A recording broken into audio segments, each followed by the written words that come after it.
Hello friends. जब मैंने अपनी स्पिरिचुअल जर्नी शुरू की तो मुझे ओशो मिले और मैं जानना चाहती थी कि कैसे ध्यान में प्रवेश किया जा सकता है। तो शुरुआत में खोजने पर मुझे ओशो को ही लेकर कई और संस्थाएं मिली। एक ओशो इंटरनेशनल है जो पुणे में स्थित है, और फिर इंडिया के और भी नॉर्थ जोन में ख़ास करके कई ओशो के सेंटर्स चलते हैं। और उसमें मैं गई वहाँ पर। मैंने कुछ देखा वहाँ पर, सीखने का प्रयास किया। फिर वहाँ के कुछ अनुभव मुझे मिले और फिर मैंने ओशो इंटरनेशनल भी मैं गई, वहाँ मैंने देखा। तो मैंने एक कॉमन चीज़ नोटिस की कि लोग ओशो इंटरनेशनल को लेकर बहुत नेगेटिव हैं, और एक उनके प्रति एक बहुत जेलस की भावना कह सकते हैं, या उनके प्रति एक नफ़रत की भावना कह सकते हैं। वो मुझे वहाँ पे जो भी शिष्य आ रहे हैं या ध्यान सीखने के लिए जो भी लोग आ रहे हैं, उनके भीतर और वहाँ जो उस केंद्र का संचालन कर रहे हैं, उस ध्यान शिविर हो या फिर कोई उन्होंने अपना आश्रम खोला हुआ है, वो किसी भी रूप में है, ओशो के ही नाम पर है। तो एक बहुत नेगेटिव मुझे फीलिंग महसूस हुई ओशो इंटरनेशनल के प्रति। तो जो कुछ मैंने देखा, मैं कुछ आपसे शेयर करना चाहती हूँ। और फिर ये क्राइटेरिया है कि आप मुझे क्यों सुन के समझेंगे इस बात को या मानना चाहेंगे। तो पढ़ी लिखी हूँ मैं, और हायर एजुकेशन में अच्छी हूँ और एक सरकारी पद पर कार्यरत हूँ।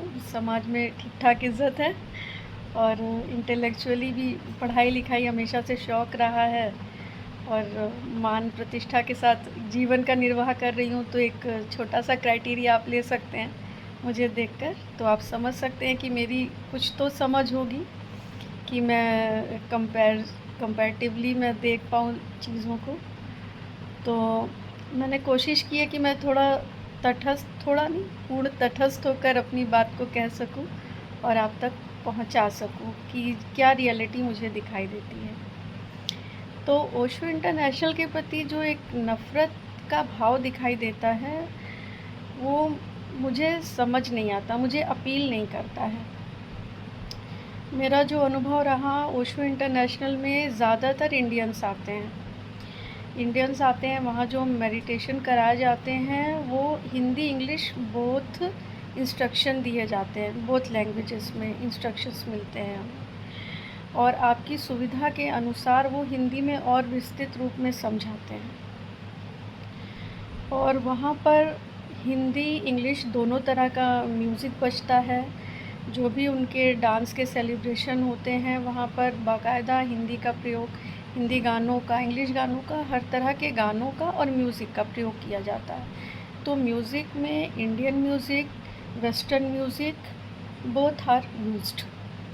मतलब उसमें कोई भी ऐसी बात नहीं है कि किसी तरह का डिस्क्रिमिनेशन दिखाई देता हो, और वो हिंदी भाषी लोगों के लिए किसी तरह की दिक्कत वहाँ पर होती हो।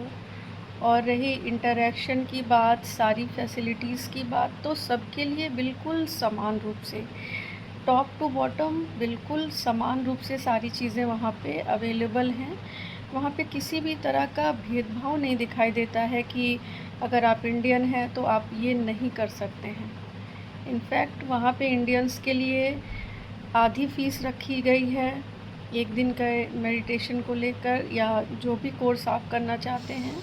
अगर कोई बाहर से और इंटरनेशनली कोई अदर कंट्रीज़ के साधक या कोई शिष्य या कोई इन जनरल कोई व्यक्ति आता है वहाँ सीखने के लिए, तो उनके लिए फ़ीस भी यहाँ से डबल है इंडियन के लिए जो अवेलेबिलिटी है फ़ीस की।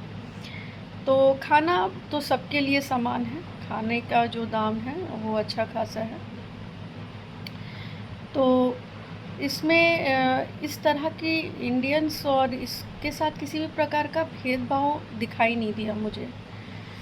और फिर जो अगर वहाँ की ये बात उठती है कि ओशो इंटरनेशनल किसी भी तरह का मटेरियल ओशो का बाहर नहीं आने देना चाहता या कब्ज़ा करना चाहता है। मैंने एक चीज़ नोटिस की है कि वहाँ पर एक ऑथेंटिसिटी की बात है। आज जैसे जो भी ओशो के प्रवचन हो गए, उनकी ध्यान विधियाँ हो गई, वो बहुत डिस्टॉर्टेड रूप में, बहुत विकृत करके अपनी सुविधा के अनुसार प्रस्तुत की जाती हैं। मैं एक संस्था में गई थी, मिस्टिक रोज़ ओशो ने अपने बहुत लास्ट चरण में दिया था। उन्होंने बताया है कि बुद्ध के बाद किसी भी तरह की जो ध्यान विधियाँ आई हैं, उनमें वो मिस्टिक रोज़ नया है, ओशो द्वारा प्रस्तावित है। तो वो ओशो 21 दिन का कोर्स उन्होंने बताया है। पूरी सारी उसकी साइंटिफिक स्तर पे उसकी एक प्रक्रिया होती है, एक प्रोसेस होता है कि आपको उससे गुज़रना होता है। उसके चरण होते हैं। आप एक बारगी अगर किसी पौधे को विकसित होने में साल भर का समय लगेगा, तो आप ज़बरदस्ती उसे इंजेक्शन लगा के अगर उसे 1 महीने में जन्म देने की कोशिश करेंगे, तो उसका क्या परिणाम होगा ये आप अच्छी तरह समझ सकते हैं। मेबी वो ऊपर से दिखाई दे कि हाँ वो बड़ा हो गया, लेकिन भीतर से वो खोखला ही होगा। तो यही चीज़ मैंने देखी है ओशो की ध्यान विधि के साथ। मैं उस संस्था का नाम नहीं लेना चाहती हूँ, लेकिन उन्होंने बिल्कुल डिस्टॉर्ट करके वो 21 दिन की चीज़ थी, उन्होंने 1 हफ़्ते भी कंप्लीट नहीं करा है, 5-6 दिनों में, 6 दिनों में करके कि हाँ ये आपका सहस्त्र कमल दल खिल गया और ये करके वो करके। मतलब चूँकि आप नए होते हैं और ध्यान में अभी आप सीखने की प्रयास में हैं, तो फिर समझ नहीं आता कि क्या सच है और क्या झूठ है। हाँ, लेकिन थोड़ा कॉन्शियस रहने पे चीज़ें क्लियर होती मतलब आपके ऊपर उस तरह से आप भावुक नहीं होते उन चीज़ों को लेके। लगा कि हाँ चलो ठीक है। तो फिर बाद में मुझे समझ में आया कि नहीं, ये चूँकि ये आपके माइंड पर काम किया जाता है, ये साइकोलॉजिकल परिणाम इसके निकलते हैं और इसका बहुत डीप क्लींजिंग का एक मेथड होता है मिस्टिक रोज़ के अंतर्गत। तो उसमें उतना वो टाइम लेता ही लेता है और लेना उसको प्रक्रिया कराने में वो समय लगता ही है। तो फिर यही मैंने देखा कि बहुत डिस्टॉर्शन मुझे दिखाई दिया, बहुत विकृत रूप में वो। तो जो ओशो इंटरनेशनल का जो बेसिक मुझे समझ में आता है कि वो कॉपीराइट और ऑथेंटिसिटी की बात करते हैं कि जो ओशो ने जो ध्यान विधि जिस रूप में विकसित कराई है, जिन म्यूज़िक के साथ, जिन प्रक्रियाओं के साथ पूर्ण कराई है, उसको बनाया है, तो वो एज़ इट इज़ अवेलेबल रहे। एज़ इट इज़ जैसी है वो वैसी ही कराई जाए साधकों को। तो ये ओशो इंटरनेशनल में आपको प्योर जो मेथड है वो मिल रहा है। ये मैंने महसूस किया। मैंने दोनों जगह एक्सपेरिमेंट करके देखा और ये मुझे महसूस हुआ कि ओशो इंटरनेशनल में ऑथेंटिक चीज़ें आपको मिल सकती हैं। यही ओशो के साहित्य को लेकर भी है। मेबी हमें जैसे आज हम रील में देखते हैं, वीडियोज़ में देखते हैं, कोई छोटा-सा पार्ट काट के रील बना दी जाती है, वो बहुत प्रभावी भी हो रही है। लेकिन अगर आपको पूरे संदर्भ में अगर कोई बात को समझना होगा, तो उसके लिए ज़रूरी है कि वो सारा ओशो का जो ऑडियो है, वीडियो है या कोई बुक है, वो ऑथेंटिक आपके पास अवेलेबल हो। अगर किसी एक लाइन को लेकर, किसी एक पैरा को लेके कहीं और जोड़कर उसका एक मिसयूज़ किया जा सकता है। कोई बात कहीं से कनेक्ट करके उसको गलत वे में समझी जा सकती है। इसलिए ओशो इस चीज़ को लेके बहुत प्रिसाइज़ थे कि एक कॉपीराइट होना चाहिए कि ये उनका है।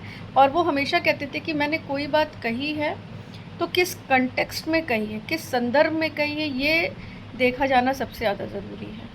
उन्होंने इन जनरल सबके लिए बोला, अगर 10,000 लोग बैठे हैं, उसके विषय में किसी भी टॉपिक को उठाया तो इन जनरल बोला। फिर पर्टिकुलर किसी ने कोई प्रश्न उठाया तो वो उस व्यक्ति के लिए उन्होंने वो आंसर किया।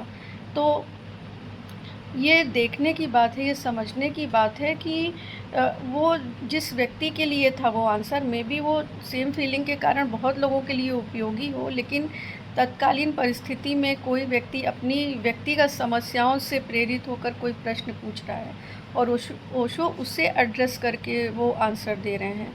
तो ये सारी बातें हैं जिसको लेके ओशो इंटरनेशनल फ़र्म है अपनी चीज़ों को लेके, और लोग, जो मुझे महसूस होता है, जो लोग भी आते हैं ओशो इंटरनेशनल में भी मुझे, जो अदर ओशो को लेके जो भी संस्थाएं चला रहे हैं ओशो के नाम पे, वहाँ के भी साधक यहाँ पे आते हैं, मुझे वहाँ भी मिले, मुझे ओशो इंटरनेशनल में भी मिले, फिर आते हैं और फिर देखते हैं और फिर बुराई करते हैं। मुझे लगता है कि फिर आप जब गंगोत्री में आ ही गए हैं तो फिर साफ गंगा जल का को प्राप्त करिए। फिर आकर यहाँ भी अगर गंगा के मैली होने का ही आप ज़िक्र करते रहेंगे तो फिर वाजिब बात तो नहीं है। अगर आप आए हैं, धैर्य रखिए, पहले आप चीज़ों को देखने समझने का प्रयास करिए। तो ये ओशो इंटरनेशनल को लेकर जो भ्रम है वो मुझे वाजिब नहीं लगता। फिर एक बात और मुझे समझ में आती है कि जैसे किसी फैमिली का एक बिज़नेस होता है, सपोज़ एक लस्सी बेचने की कोई दुकान रही, फादर जीवित रहे तो 4 भाई सब मिल के वहीं पे काम करते थे और बड़ा बिज़नेस क्रिएट किया। अब पिताजी नहीं रहे तो फिर अब चारों भाई बिल्कुल कि ये पहलवान लस्सी असली वाली है, वो दूसरा भाई कहेगा नहीं ये मेरी वाली असली है, तीसरी वाली कहेगा कि नहीं ये मेरी असली है, चौथी वाली कहेगा कि नहीं नहीं यही सबसे ज़्यादा असली है। तो मुझे लगता है कि चूँकि सभी ओशो के शिष्य रहे, सभी उनके बच्चों की तरह उनकी बगिया के फूल रहे, तो सबको लगता है कि नहीं, जो मैं जानता हूँ वो सबसे ऑथेंटिक है, वो सबसे सही है, ओशो को मैं ही सही रूप में ले पाया हूँ, समझ पाया हूँ। तो ये कहीं न कहीं एक भ्रम की स्थिति है। ओशो बहुत वास्ट है, उनको जो लोग भी आत्मसात कर पाए हैं वो अपने स्तर पे ही कर पाए हैं। ये बहुत सब्जेक्टिव मैटर है, आप बिल्कुल भी इसको ऑब्जेक्टिफाई नहीं कर सकते हैं, और ये सबके लिए है, वो चाहे सामान्य किसी भी ओशो की संस्था को चलाने वाले हों या फिर ओशो इंटरनेशनल वाले हों। लेकिन बात यह है कि किसी लेवल पे ओशो की ऑथेंटिसिटी को मेंटेन करने के लिए अगर वो कुछ कर रहे हैं तो उसके प्रति एक नफ़रत की भावना रखना अच्छी बात नहीं। आप वहाँ जाइए, वहाँ पे आपको सारी फैसिलिटी मिलेगी, ओशो की सारी बुक्स मिलेगी, आप ख़रीद सकते हैं और बाज़ार से कम दामों में आप ख़रीद सकते हैं। तो आपको कोई नहीं रोक रहा है, आप आराम से ख़रीदिए, अपने पास सारा संग्रह करके रखिए, डीवीडी सीडीज़ जो भी चलती हैं, और यूट्यूब पे सारे ओशो इंटरनेशनल के जो चैनल्स हैं वो आप सब्सक्राइब कर सकते हैं। वहाँ पे आपको सारी ऑथेंटिक ऑडियो वीडियो मिल जाते हैं। तो फिर उसको लेके बेवजह भ्रम में रहना और एक मतलब एक नफ़रत की भावना में रहना और उसको फैलाना, सबसे बड़ी बात यह है कि आप व्यक्तिगत स्तर पे आप नहीं पसंद कर रहे हैं, चलिए ठीक है, मगर आप जिससे भी मिलते हैं वो अरे ये पुणे वाले, अरे ये ओशो इंटरनेशनल वाले, ये समझ मुझे बहुत छोटी लगती है। हाँ, ये बात है कि ओशो इंटरनेशनल को भी ये समझना, मतलब फ़र्दर अगर उन तक ये वीडियो पहुँचे, वो खुद ये इस बात को समझना उन्हें चाहिए कि इंडिया ही ऐसी जगह है जहाँ पर ध्यान समाधि की लोगों में समझ है और स्वीकृति है।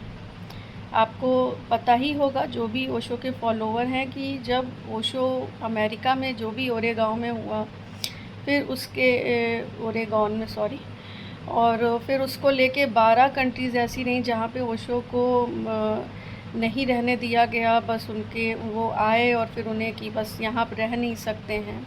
जब ओशो आए, नेपाल में उनका इंटरव्यू हो रहा था और फिर उन्होंने वहाँ पे एक इंटरव्यू दिया था, मे बी वो इंडिया में उनका इंटरव्यू था, कि मैं अपने भारत में रहूँगा, मैं अपने इंडिया में, अपनी कंट्री में रहूँगा, ये उनके शब्द हैं। और उन्होंने कहा कि यहाँ की धरती में, यहाँ के लोगों में वो समझ है, वो ध्यान और समाधि को यहाँ पे लोग समझते हैं, उसका सम्मान करते हैं। वेस्टर्न वर्ल्ड में तो उसकी कोई समझ ही नहीं है।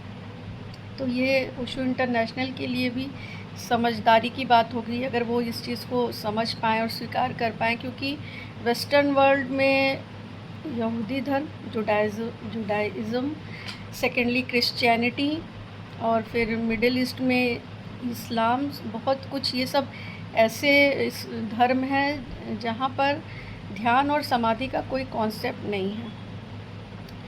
वो धर्म दूसरे स्तर पे काम करते हैं, उस विषय पे हम कभी और परिचर्चा कर सकते हैं। और साथ में वहाँ पर इस चीज़ की कोई स्वीकार्यता भी नहीं है। अगर वहाँ पर समझ होती तो ये ओरेगॉन का जो इतनी अच्छी दुनिया ओशो ने बसाई थी वो कभी उजड़ती नहीं। तो ये ओशो इंटरनेशनल वाले भी हमेशा इस चीज़ को समझेंगे, क्योंकि अगर ये यहाँ से कभी भी सेंटर, जैसे लोग के मन में भ्रम है कि स्विट्ज़रलैंड ले जाना चाहते हैं, मुझे व्यक्तिगत रूप में नहीं लगता है कि वो स्विट्ज़रलैंड ले जा पाएंगे कभी भी, क्योंकि एक तो ओशो की समाधि यहाँ पर है। दूसरी बात, चूँकि वहाँ के लोगों की ये समझ ही नहीं है अभी, तो वहाँ पे अगर आप पढ़ते लिखते हैं या वर्ल्ड अफेयर में रुचि रखते हैं, तो जिस लेवल पे वहाँ पे धर्मों को लेकर और इथनिसिटी को लेके जो एक नेगेटिव फीलिंग है एक दूसरे के प्रति, वो बहुत ही नेगेटिव है। एक दूसरे के प्रति एक नफ़रत का स्तर बहुत चरम स्तर पे पहुँच रहा है, और कौन किसको डिस्ट्रॉय करेगा ये तो अब आने वाला समय ही बताएगा। लेकिन धर्मों को लेकर बहुत स्थिति ख़राब है। तो ओशो इंटरनेशनल वाले भी कभी नहीं चाहेंगे कि ओशो की इतनी बड़ी पूंजी, इतना बड़ा जो उन्होंने मानवता के लिए काम किया है, वो किसी भी रूप में डिस्ट्रॉय हो। तो कुल मिला के मैं यही कहना चाहती हूँ कि ओशो की अवेलेबिलिटी सबके लिए है, समान रूप से अवेलेबल है ओशो। तो ये मन में नकारात्मकता रखना, ओशो इंटरनेशनल वहाँ पे आपके पास सब चीज़ मिल सकती है। और आगे अगर कोई भी विवादित बातें हैं तो उसके बारे में मुझे पता नहीं है। और शिष्य के रूप में अगर आप सीखना चाहते हैं तो बहुत स्वागत है, बहुत फैसिलिटीज़ हैं। बस किसी पूर्वाग्रह से ग्रसित होकर वहाँ मत जाइए। No prejudices, just go and you will have all the meditations, all the literature of Osho. Okay, that's all. Thank you for listening me.